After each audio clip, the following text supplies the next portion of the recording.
Hey guys आमी रिमी और তোমরা দেখছো আমার চ্যানেল মাহি রিমি দে। তো সরস্বতী পুজো এই মেকআপ লুকটা তোমাদের সামনে আমি ক্রিয়েট করে দেখাবো খুব ইজি একটা স্টেপে। চলো স্টার্ট করা যাক।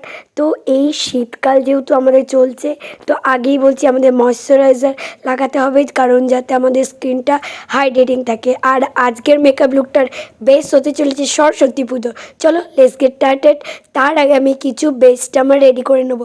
এরপরই আমি নিয়ে নিয়েছিলাম এখানে বায়োটিকের একটা লিপ বাম, যাতে আমার লিপটাকেও তো ময়শ্চারাইজার করতে হবে। তারপর নিয়ে নিয়েছিলাম এখানে বায়োটিকের এই টোনারটা। আমার কাছে বেস্ট একটা টোনারের মধ্যে এই টোনারটা হলো একটা।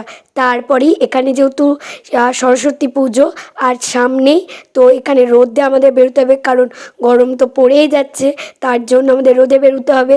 আর এখানে সানস্ক্রিন আমি অ্যাপ্লাই করে নেওয়ার পর নিয়েছিলাম এখানে আমি ফাউন্ডেশনটা নিয়েছিলাম মেবিলিনের। শেড নাম্বারটা আমি মেনশন করে দেবো। আর প্রত্যেকটা প্রোডাক্টের লিঙ্ক আমার ডেসক্রিপশন বক্সে পেয়ে যাবে, কমেন্ট করলেও আমি লিঙ্ক সবাইকে প্রোভাইড করে দেবো। তারপর এখানে ফাউন্ডেশনের সঙ্গে এখানে নাইকার হাইলাইটারটা লাগিয়ে নিয়েছিলাম। আর সবথেকে একটা জাদুর ট্রিক্সের কথা তোমাদের বলি, এই ব্লেন্ডিংয়ের সময় স্পঞ্জটাকে ভালোভাবে ভিজিয়ে নেওয়ার পর তোমরা যে ফিক্সার ইউজ করো সেটাকে তোমরা ওই ব্লেন্ডারের মধ্যে দিয়ে নেবে, তাহলে মেকআপটা খুব তাড়াতাড়ি বসে আর মেকআপটা লং লাস্টিং হয়। যদিও আমার কথাগুলো হয়তো তুতলে যাচ্ছে, কারণ ঠান্ডায় আমার গলাটাই বসে গেছে। তারপর এখানে মেবিলিনের কনসিলারটা নিয়ে নিয়েছিলাম, আর এখানে সেট নাম্বার অবশ্যই আমি দিয়ে দেবো। তারপর তার সাথে ইনশাইনের এই ব্লাশারটা নিয়েছি, যার রিভিউ অলরেডি আমার চ্যানেলে তোমরা পেয়ে গেছো। যারা দেখোনি আমি ডেসক্রিপশন বক্সে দিয়ে দেবো, চেক করে নিতে পারো। আর তারপর ভালোভাবে এটাকে আমি ব্লেন্ড করলাম ব্লেন্ডারের মাধ্যমে। জাস্ট অসম্ভব কী বলবো, ব্লাশারটা এতটাই ভালো। তারপর এখানে একটা আইশ্যাডো প্যালেট নিয়ে নিয়েছি আমার আই মেকআপ করার জন্য। আর আজকে একটা আইশ্যাডো প্যালেট থেকেই আমার আজকে অল টোটাল আই মেকআপটা আমি করব। যেহেতু সরস্বতী পুজো, ইয়েলোটা তো রাখতেই হবে, তো আমি একটা ইয়েলো আই মেকআপ ট্রাই করেছি।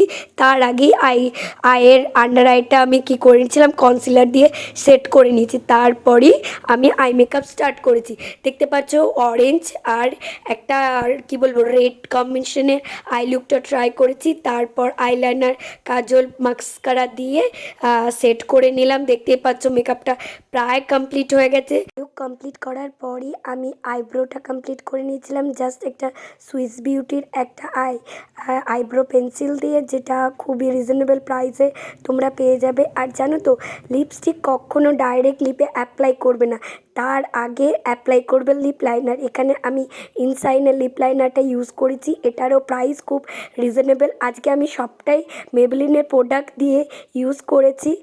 তোমরা চাইলে তোমাদের কাছে যেটা আছে সেটাই ইউজ করবে। দেখতে পাচ্ছ আমার লুক কমপ্লিট হয়ে গেছে। আর এরকম একটা হ্যান্ডমেড জুয়েলারি দিয়ে আমার মেকআপ লুকটা কমপ্লিট করেছি। এটা অবশ্যই এই জুয়েলারিটা তোমরা আমার পেজে পেয়ে যাবে, আমি লিংক দিয়ে দেবো তোমাদেরকে।